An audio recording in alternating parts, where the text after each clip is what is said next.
ahí están los güeyes quemando los camiones.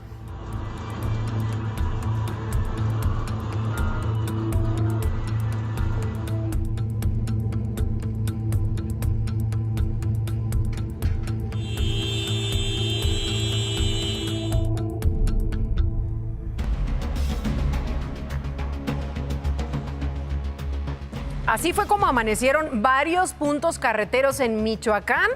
Y eso que todavía no terminan las vacaciones. Mucha gente sigue fuera, lo sabemos, pero esto no le importa a la delincuencia organizada. De acuerdo con testigos, sujetos encapuchados tomaron a la fuerza vehículos, principalmente de carga, para incendiarlos y bloquear más de 20 distintos puntos carreteros. Según los primeros reportes, se trató de una reacción ante un operativo de seguridad en contra de un objetivo prioritario. Hasta el mediodía, autoridades informaron que ya se había restablecido la circulación en al menos 9 puntos carreteros desde Morelia hasta Paracho, pero vean nada más cómo quedaron algunas unidades. El gobernador del estado aseguró que en las carreteras se va a mantener la presencia de Guardia Civil y fuerzas federales. Lamentablemente, el conductor de una de estas camionetas murió cuando sujetos armados quisieron quitarle su vehículo para atravesarlo a la altura de la caseta de Panindícuaro. Ahí están algunas imágenes de cómo amanecieron hoy en pleno periodo vacacional aún. Y a ver, vamos a platicar del objetivo prioritario del que se hablaba. Reportes señalan que se trataba del presunto líder criminal Tío Laco. Este hombre ha sido identificado por las autoridades como cabecilla de los Guerreros. Es un grupo que hizo alianza con el cártel Jalisco Nueva Generación. Heraclio Guerrero también es identificado como jefe de plaza en los municipios colindantes entre Michoacán y Jalisco, principalmente en el municipio de Tanhuato. Hasta el momento no se ha confirmado su detención. Pero a quienes sí detuvieron fue a su hija y a su pareja sentimental. Se trata de Marisol y Lourdes, quienes junto con otros 7 hombres fueron capturados en un operativo coordinado por Fuerzas Armadas Federales en Michoacán. El Gabinete de Seguridad Federal confirmó que las 9 personas detenidas pertenecen al grupo criminal que es liderado por Heraclio Guerrero, el Laco, y bueno, durante la operación fueron asegurados 2 inmuebles, además de 60 vehículos o más y distintos tipos de armas y drogas. Desde Zitácuaro, Alfredo Ramírez Bedoya fue cuestionado sobre este tema, sobre este operativo, pero evitó dar detalles. Es un operativo con resultados positivos, ya se darán los resultados cuando tengamos toda la información y pedir a la ciudadanía calma, está bajo control la situación. Vuelvo a repetir, fue un operativo desde el día de ayer de la Secretaría de la Defensa Nacional. Y Guardia Nacional y Guardia Civil se encuentran desplegados. Por la mañana en Palacio Nacional, la presidenta Sheinbaum precisó que será el Gabinete de Seguridad el que proporcione más información, detalles sobre este operativo, aunque al momento solo han emitido un boletín y no hay llamado a algún mensaje o conferencia, pero aquí vamos a estar muy pendientes. Así iniciamos Imagen Noticias de miércoles, mitad de semana. Buenas tardes, acompáñenos. También ellas son nerviosas para hablar. ¿O te cuelgas tú o qué pedo? ¿O te cuelgo yo? Más adelante le vamos a presentar la segunda parte de esta investigación especial que hizo mi querida Brenda Salas sobre las internas que han muerto dentro del penal de Santa Marta, Acatitla. Pudimos platicar con una reclusa quien cuenta que algunas internas se vuelven víctimas de extorsión y adicciones. Pero antes, vea esta imagen. Otra vez un caballo provocó este accidente. Tremendo accidente, ahora vea, en la carretera libre Tijuana-Tecate. En cámaras de seguridad se ve cómo el caballo se asusta cuando justo iba con su jinete a un lado de la carretera. El animal corrió hacia el paso de los autos, primero chocó con una moto, podemos ver. Esto provocó la caída de los 2 hombres que viajaban en la moto, el jinete y el caballo. Y bueno, incluso se observa cómo una camioneta alcanza a frenar para no atropellarlo. Luego el caballo se fue, huyó corriendo del lugar. Los 2 tripulantes de la moto y el jinete resultaron con lesiones, por lo que fueron hospitalizados. Y en Tulancingo, Hidalgo, se registró una nueva volcadura sobre la llamada Bajada de la Muerte. Ahí está el momento, vea, imágenes captadas por cámaras de seguridad registraron ese momento preciso en el que un vehículo decorado como el de la famosa muñeca Barbie, ignora el alto de un semáforo y realiza esta maniobra para evitar chocar con un motociclista que circulaba por la zona. Así que el conductor pues perdió el control de la unidad y terminó volcándose en el camellón de la carretera federal México-Tuxpan, ahí a la altura del corredor vial San José. Así fue como quedó este auto de Barbie. A pesar de lo aparatoso del accidente, mire, no hubo lesionados. Por cierto, los tripulantes del vehículo huyeron del lugar de los hechos.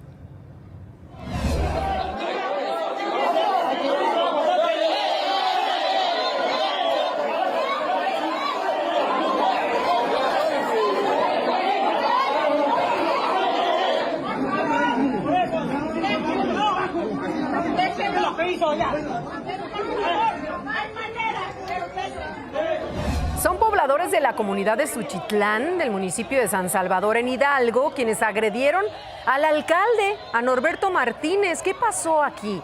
Los enardecidos habitantes habrían entrado a la presidencia municipal y como no fueron resueltas sus exigencias, reaccionaron de esta manera, arremetieron contra el edil.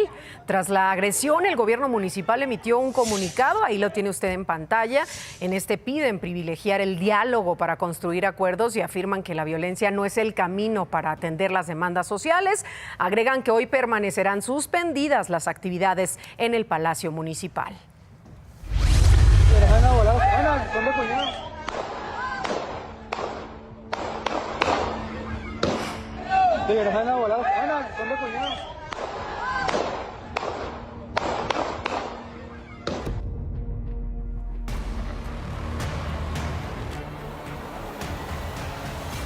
Un hombre muerto fue el saldo de esta balacera que desató pánico, provocó pánico, lógicamente, entre los presentes. Estaban en un partido de fútbol en el municipio de Escobedo, en Nuevo León.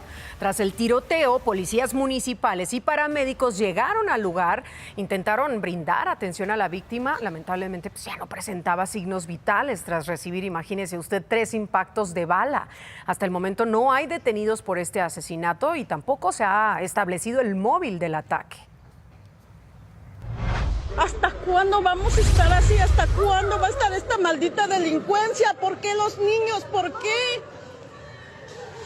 ¿Por qué mientras disfrutaban sanamente de una tarde un partido de fútbol de la selección mexicana?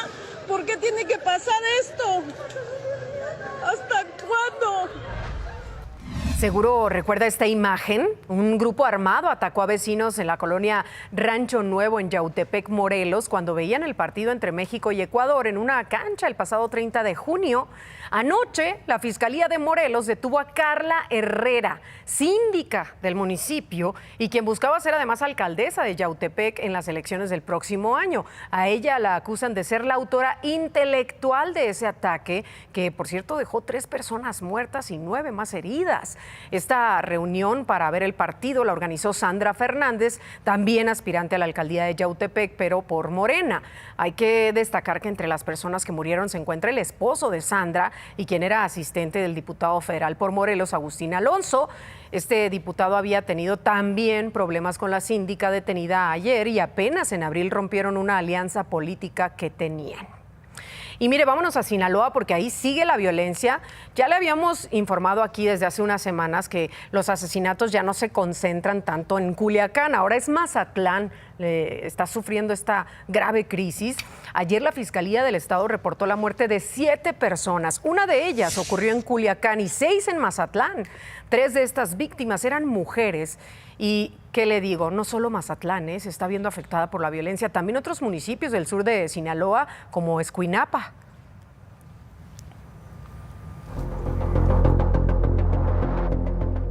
En Guanajuato, un maestro de secundaria fue captado bailando y simulando actos sexuales con sus alumnos. Las imágenes provocaron la indignación de los padres de familia. Vea lo que pasó.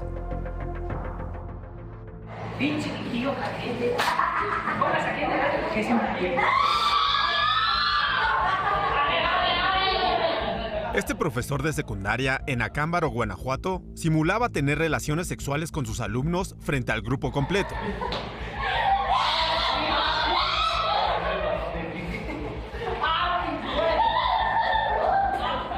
Entre risas, el maestro aprovecha para tocar y besar a los estudiantes. No fue solo una vez. En otro video, los alumnos someten a sus compañeros y después el profesor se integra. Luego, los menores replican el comportamiento con su maestro.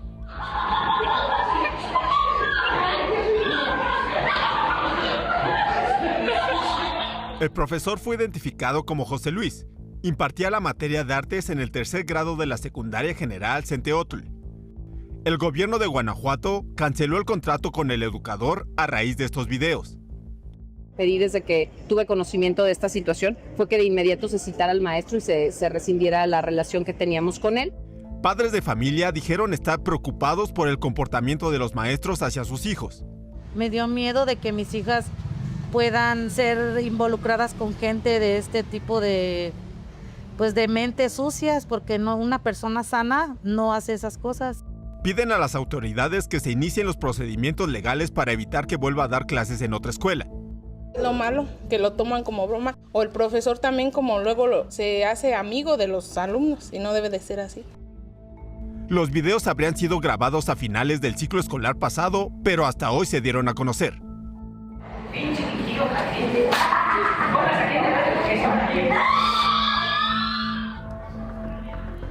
¿Qué dicen las autoridades de educación de Guanajuato? Pues ya se comprometieron a dar atención psicológica tanto a alumnos como a padres de familia que digan que así lo requieren.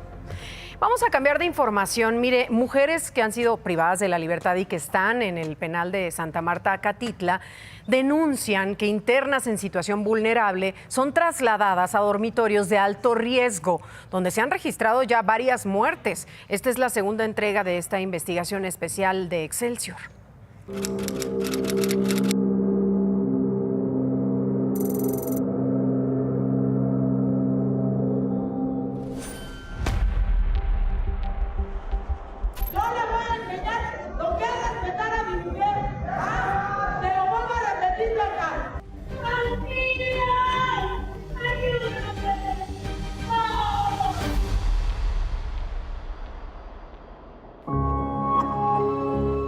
Rosa, Vanessa, Viridiana, María Elena, Mónica Valeria y Diana Laura son las mujeres que han muerto en Santa Marta, Acatitla durante 2026, en un periodo de apenas 3 meses.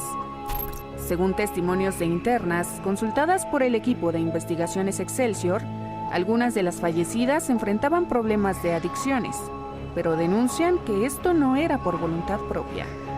Ahora sí que la mayoría de las chicas que han fallecido son chicas que consumen demasiado, o sea, a un extremo muy grande. Personas que obviamente estaban en un programa de PAYA, se le llama, que es un programa para las adicciones. Señalaron que el origen de estas adicciones es un problema que recae directamente en las decisiones del Centro de Diagnóstico, Ubicación y Determinación de Tratamiento, el cual se encarga de evaluar el perfil de cada reclusa y clasificarlas en los módulos o dormitorios al interior del penal. Las denuncias apuntan a Lorena Morales Vázquez, jefa del CDUDT, a quien acusan de trasladar a internas vulnerables a dormitorios con altos índices de consumo de estupefacientes. Entonces, normalmente la licenciada Lorena Morales Vázquez, que es la jefa de CDUDT, es la que hace los cambios. O sea, si le caes bien, te va a hacer una buena reclasificación, pero si le caes mal, te va a hacer una mala reclasificación. Las internas señalaron que en estos módulos, la presión económica y las amenazas de grupos que operan con la complacencia administrativa empuja a las reclusas a situaciones límite. Porque deben dinero y estando el terror que les meten, que pues entre su terror y entre que la familia ya no les quiere depositar, pues ellas solitas pues deciden quitarse la vida. Pues es que también, o sea, tú no sabes, también ellas son labiosas para hablar. O te cuelgas tú o qué pedo, o te cuelgo yo.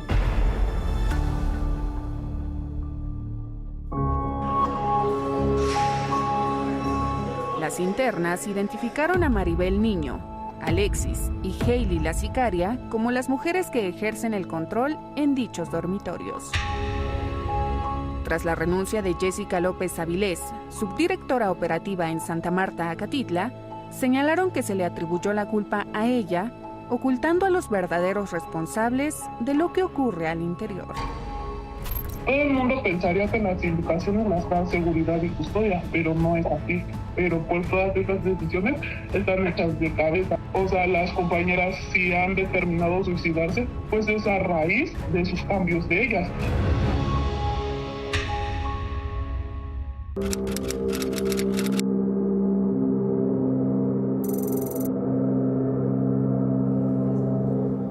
Vamos a detenernos un poco en esta información que nos brinda mi querida Brenda Salas y hablemos de Alexis, uno de los personajes que resaltamos hace un momento, que es una de las reclusas que le mostré en julio del año pasado aquí. Se la mostré también por el caso de Marlene, esta jovencita quien murió dentro del penal de Santa Marta y cuyo fallecimiento, según las autoridades del penal, también fue por suicidio, pero recordemos que vimos algunas imágenes donde se le veían golpes a ella. Bueno, la madre de Marlene asegura que su hija pues no se suicidó, sino que era víctima de constantes agresiones por reclusas como Alexis, como esa persona que veíamos en la foto. Soledad cuenta que el infierno para Marlene inició cuando se convirtió en una presa condenada, pues fue trasladada a otra área dentro del penal con el resto de las reclusas sentenciadas. Ahí conoció a Wendy Macho y a su grupo, quienes, de acuerdo con Soledad, controlan lo que ocurre al interior del penal, desde el narcomenudeo y extorsiones hasta la venta de contenido pornográfico de las reclusas. Wendy, su pareja, Karen, Monse, Alexis y otras 3 que están ahí también, que son las que venden el vicio con ella. Y que empiezan a hacer todas las extorsiones. Luego de que dimos a conocer este caso el año pasado, la entonces directora del penal, Susana Ramírez, fue destituida de su cargo y aunque en teoría el cobro de piso, las extorsiones y la venta de droga debieron parar, por lo que dicen las propias internas, todos estos delitos siguen cometiéndose, siguen operando estas personas con total impunidad. Entonces, ¿quién realmente controla el penal? Porque si ya hubo un cambio de autoridades penitenciarias, pero Alexis y las otras reclusas siguen agrediendo, amenazando a las internas, pues pareciera que el cambio de dirección no sirvió absolutamente de nada. Por cierto, el equipo de investigaciones Excelsior solicitó una entrevista con la titular ahora del penal de Santa Marta, Acatitla, para pues hablar sobre las condiciones actuales del centro penitenciario, pero la petición no ha sido atendida. Y en relación con la muerte de las 6 mujeres, la Comisión de Derechos Humanos de la Ciudad de México informó que mantiene acciones de monitoreo. Claro. Usted vio a mi hija, ¿no le creyó? Desde luego que le creí en el tema del tocamiento. Su hija jamás mencionó el tema del lugar, el día, pero tenía 4 el años de edad, su señoría. ¿Cómo va a saber mi hija de tiempo exacto? Aquí hemos dado seguimiento a este caso, el de la niña víctima de abuso sexual por parte de su tío Alejandro Mazatlán, a quien el juez Juan Martínez Vitela absolvió porque la pequeña, imagínese, de 3, 4 años, no pudo precisar la hora y la fecha en la que fue cometido el abuso. Pues luego de 2 años de litigio y de que fuera declarado culpable, se le dictó una condena de 13 años y 3 meses de prisión por abuso sexual agravado en contra de su sobrina de 4 años en el año 2022. Además, está obligado a pagar una reparación integral del daño de 463,295 pesos. La defensa de la víctima contó que durante la audiencia de ayer el sentenciado permaneció en silencio y con la mirada hacia abajo. Contó el sentir de la madre de la niña. Por parte de la señora Victoria, pues bueno, platicando con ella me decía que ella se sentía ya tranquila, hasta cierto punto en paz, porque bueno, la voz de su hija fue escuchada, ¿no? Su denuncia fue escuchada y hoy por hoy pues tenemos a un sentenciado con una penalidad. Todavía el señor Alejandro puede irse a una apelación única y exclusivamente por la cantidad de años o por la penalidad que se le fijó. Alejandro Mazatlán cumplirá su condena en el penal de Barrientos, que está en Tlalnepantla, en el Estado de México. Y también ahí en el Estado de México fue vinculado a proceso Carlos. Él conducía la máquina revolvedora, la que, ¿se acuerda que provocó la caída de una estructura en una plaza comercial de Interlomas en Huixquilucan y que lamentablemente provocó la muerte de una persona, una conductora? Carlos es acusado por homicidio culposo y daño en los bienes en agravio de la víctima. La Fiscalía Estatal lo acusa de haber provocado la caída de esta estructura al presuntamente golpearla con la máquina revolvedora que conducía. Tras la audiencia por este caso, se confirmó que Carlos llevará su proceso en libertad.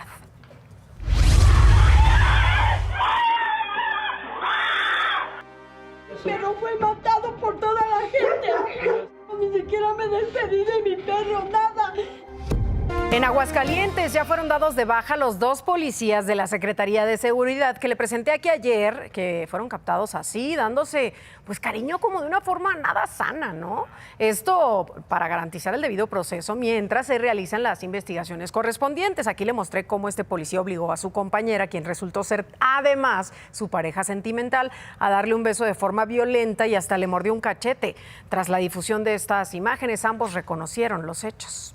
Y en otros temas, la presidenta Claudia Sheinbaum destacó esta mañana el avance de las inversiones y los polos de desarrollo económico para el bienestar, como el de Zapotlán, Hidalgo, el cual contempla la creación de más de 190,000 empleos. Señaló que esto ha permitido que la entidad esté en los primeros lugares en crecimiento industrial y actividad económica del país. Esto comentó la presidenta. Es un polo muy importante. Son 10,000 millones de pesos solo para la urbanización. Y después vienen las inversiones también de las empresas. Además, pues de la puesta en operación de la planta de Cruz Azul, que durante muchos años pues se quedó sin utilizar. Entonces, es una buena noticia para Hidalgo y para el país. Ya son las 2:30 de la tarde y de esto también debe enterarse. Aquí en la Ciudad de México hoy se realiza la tercera y última jornada ya del examen de control para el ingreso a la licenciatura del ciclo 2026-2027 de la UNAM, y el rector Leonardo Lomelí acudió al Palacio de los Deportes. Al momento, más de 30,000 aspirantes han acudido en estos 3 días. Mientras que en Jalisco aseguraron 2 predios en Tlajomulco de Zúñiga y en Zapopan, uno de ellos utilizado como centro de almacenamiento ilícito de combustible. Durante los cateos, las autoridades localizaron contenedores, tractocamiones, pipas, cilindros, un vehículo particular y diversos documentos. Y de regreso a la Ciudad de México, detuvieron en la alcaldía Azcapotzalco a un hombre que intentó quitarle 20,000 pesos a un ciudadano que había salido de un banco. Policías capitalinos trasladaron al ladrón ante el Ministerio Público. Ahí se determinará su situación jurídica. Banco Multiva presentó.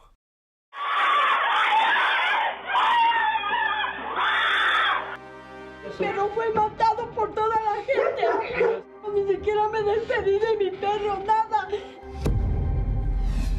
Aquí le hemos dado seguimiento a este caso, el ataque que sufrió este pequeño Diego de 11 años por un pitbull de nombre Montana. Sucedió en Iztapalapa. Ayer le presenté el testimonio de la dueña del perro, es esta señora que estamos viendo en pantalla. Acusaba en ese momento ayer a las autoridades de haberlo sacrificado sin su consentimiento. Sin embargo, la Secretaría de Seguridad de la ciudad confirmó a Imagen Noticias que Montana está en resguardo en el Centro de Control Canino en Coyoacán, aunque no han confirmado que esté con vida. Y bueno, la familia de Montana nos comentó que no buscan recuperarlo debido a las amenazas que han recibido por parte de los vecinos. En caso de que esté vivo, considerarán darlo en adopción. Este mediodía, las familias involucradas se reunieron con un juez cívico para revisar un posible acuerdo por los daños tras el ataque a Diego. Mi querida Adriana Treviño, vamos contigo. ¿Qué nos cuentas de nuestro planeta hoy? Mi querida Cristal, amigos de Imagen, muy buenas tardes. Pues yo les platico, este martes miles de peces aparecieron muertos en las orillas de la laguna de las Ilusiones en Villahermosa, Tabasco. Autoridades señalaron que el fenómeno podría estar ligado a la disminución de oxígeno tras la remoción de sedimentos. La laguna, rodeada por la mancha urbana, enfrenta además descargas y desperdicios que ponen en riesgo su biodiversidad. Visitantes describieron una escena preocupante. Vean. Desde que bajamos del carro sentimos el olor así, digo que... Y ya cuando venimos a ver, vimos pues todo esto así, todo... Pues no sé qué haya sido lo que provocó todo esto. Ahora nunca nos habíamos encontrado con esta parte, o sea, este fenómeno tan feo Yo siento que es a raíz de todos los químicos que tiran a la laguna. En Sinaloa, un cocodrilo sorprendió a los habitantes de la sindicatura de Costa Rica en Culiacán. El reptil fue visto cruzando un camino de terracería, lo que sorprendió a vecinos y turistas. Recuerde que ante un avistamiento de este tipo es muy importante mantener la distancia, no intentar alimentarlo ni capturarlo y reportarlo a las autoridades. Y le platico que no fue el único avistamiento. Ayer otro cocodrilo sorprendió a turistas y trabajadores de la Marina en Ixtapas y Guatanejo, en Guerrero. Estaban nadando tranquilamente entre los yates atracados. El reptil pasó muy cerca de los muelles y aunque la escena llamó mucho la atención, su presencia no es extraña en esta región costera, ya que habitan entre manglares. Y en contraste con estos avistamientos en la costa de Jalisco, la realidad es más preocupante. 11 cocodrilos fueron hallados muertos en las últimas semanas. Algunos de ellos tenían señales de agresiones. Autoridades plantean generar espacios seguros para estos animales y reducir los riesgos de convivencia con las personas. Y es que aunque la seguridad de los habitantes es primordial, no significa que sea correcto dañar a estos animales. En la ráfaga de hoy, una hembra de tigrillo joven fue asegurada dentro de una vivienda en Oaxaca. Estaba aparentemente sana y muy acostumbrada al contacto humano. El ejemplar fue trasladado a una instalación de manejo de vida silvestre, en donde se va a evaluar si puede volver más adelante a su hábitat natural. Hasta aquí la información de nuestro planeta. Cris, regresamos contigo. Gracias, Adri. Vamos a otros temas. Mire, de acuerdo con datos publicados por la alcaldía Tláhuac, aquí en la Ciudad de México, los niños que viven ahí sufren altos niveles de estrés. ¿Qué sucede en la alcaldía Tláhuac? De una población de casi 53,000 niñas y niños que habitan ahí, en esta alcaldía gobernada por la morenista Berenice Hernández, el 51.6% tendría carencias en materia de tiempo para el ocio, por ejemplo, y el descanso. Eso afecta su desarrollo integral. En el caso de las niñas, la problemática se agudiza debido a que muchas de ellas padecen discriminación. A unos jóvenes no les bastó con amenazar a una señora, también los acusan de asesinar a unos gatitos. Más adelante tendré esta historia completa aquí en Imagen Noticias, así que quédese con nosotros, tenemos deportes también, volvemos. Como ya le adelantaba, en Acuña, Coahuila, denunciaron a 4 adolescentes quienes fueron captados peleando y lanzando piedras a una casa. Son acusados de amenazar a una señora y también de asesinar a unos gatitos. Yo no sé en qué momento me descuartizaron a los gatos. Los gatos los encontré a 3 pasos de la puerta, sin cabeza y sin cola. Y el cuerpecito de uno de ellos se los estaba comiendo otros gatos. Un acto de barbarie animal fue denunciado en Acuña, Coahuila. Al parecer, varios adolescentes, presuntamente drogados, habrían atacado a 2 gatitos, luego de amenazar a Julieta y a sus hijos en su propia casa, todo por un celular. Estaban 3 jóvenes, los 3 estaban con navajas y atrás de ellos estaban una mujer y una jovencita y un jovencito. Yo no los conocía, nunca los había visto. Ellos lo que reclamaban era un celular. Julieta reveló que al no tener el celular que los jóvenes buscaban, fue amenazada con un arma blanca. Al sentir que su vida y la de sus hijos estaba en riesgo, buscó la manera de librar una agresión mayor. Primero le decía, yo te lo pago. Y me decía, no, yo quiero mi celular. Le digo, bueno, dame el número. Y para que marques, si dices que yo lo tengo, que está en mi domicilio, yo le marco. Y me dijo uno de ellos, no. Fue algo muy desagradable lo que yo pasé. Temía por la vida de mis hijos, porque ahí en mi domicilio estaba una niña de 8 años y mi niño de 4 años. A estos jóvenes no les bastó con ingresar a la casa y amedrentar a la señora. Al ver que no conseguirían ningún celular, decidieron irse. No sin antes aventar piedras a la fachada del lugar. Empezaron a tirar muchas piedras, les dieron a los carros de los vecinos, a los carros míos, a las ventanas de los vecinos. Y pues realmente yo lo que hice fue agarrar a mi hijo mayor y meterlo para mi casa. Y le dije, no, pues ya lo que quebren, pues ya ni modo, ¿verdad? Sin embargo, aún faltaba lo peor. Según Julieta Pérez, en medio de todo el alboroto no se dio cuenta que 2 de sus gatos fueron degollados. Los jóvenes amenazaron con volver, aunque uno de ellos, identificado como Brian, menor de edad, ya fue detenido y vinculado a proceso, aunque no por el maltrato a los gatitos. En el cual se judicializa por amenazas, allanamiento y violencia contra miembros de elementos de seguridad pública, en donde se vincula proceso y se le da como medida cautelar por las amenazas y por el delito que ya los mencioné, resguardo domiciliario y brazalete. Otro de los jóvenes, identificado como Kevin y señalado como el más agresivo, fue captado en redes sociales burlándose por estar prófugo de la justicia. 15,000 de recompensa, que lo tenga el hijo de su puta madre. Si no llegan, ya estoy allá en Fort Worth. Mientras tanto, en Acuña exigen justicia por los animales descuartizados. ¡Queremos justicia! ¡Queremos justicia! Tras ser amenazada, Julieta dijo que tiene miedo por su integridad y también comentó que la mamá del menor detenido la buscó para llegar a un acuerdo y pagar los daños cometidos por su hijo, bajo la condición de evitar que fuera al tutelar de menores. Ahora vea esto que sucedió aquí en la Ciudad de México. Este ladrón fue emplayado a un árbol. Posteriormente lo detuvieron en calles de la colonia Narvarte, en la alcaldía Benito Juárez. Ahí tiene las fotografías en pantalla. Esto sucedió luego de que este angelito se robara una bicicleta que estaba dentro de la casa de una pareja de adultos mayores. Al darse cuenta del atraco, vecinos lo persiguieron por varias cuadras, lo alcanzaron y lo emplayaron así. Vean nada más, el sujeto fue detenido por policías capitalinos y llevado ante el Ministerio Público, quien va a determinar su situación jurídica. El secretario de Seguridad Federal, Omar García Harfuch, estuvo en Argentina y participó ahí en una cumbre, la cumbre antidrogas de la DEA. Presumió la estrategia de seguridad en México.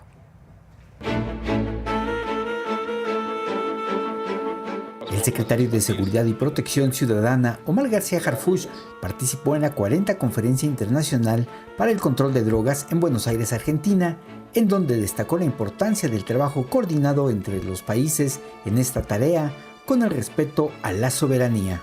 Ninguna organización criminal puede ser más fuerte que los estados cuando actúan juntos con inteligencia y compromiso sostenido. Nos comprometemos a que México seguirá haciendo su parte. En la reunión, el titular de la Administración de Control de Drogas, la DEA, Terence Cole, calificó a Omar García Harfuch como un socio confiable.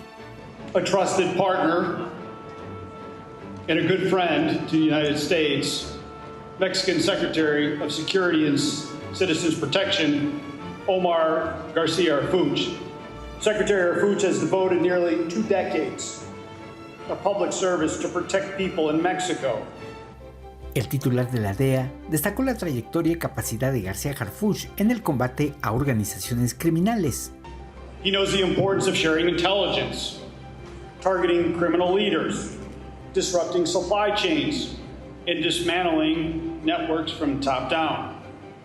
En su intervención, el secretario García Harfuch se refirió a la colaboración entre México y Estados Unidos, en la que se atienden más de 100 órdenes de captura solicitadas por agencias del país vecino.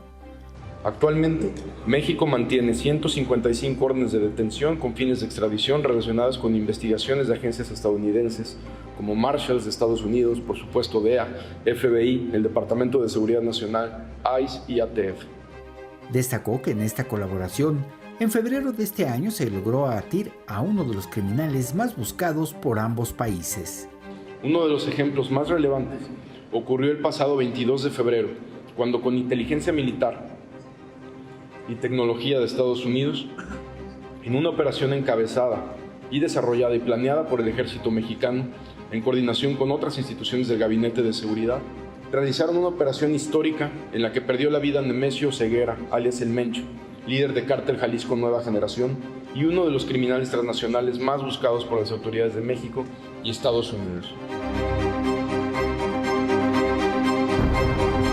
Quien también destacó el trabajo del secretario de Seguridad, Omar García Harfuch, fue el líder del Partido Verde en la Ciudad de México, Jesús Sesma. Luego de su participación en la cumbre antidrogas, lo calificó como un referente de confianza y eficacia institucional. Dijo que ha logrado construir puentes de cooperación internacional sin descuidar la coordinación con los estados. Hasta aquí este espacio informativo. Gracias por su compañía. Mañana tenemos una cita a las 2. Lleguemos puntuales. Provecho. Que pase excelente tarde.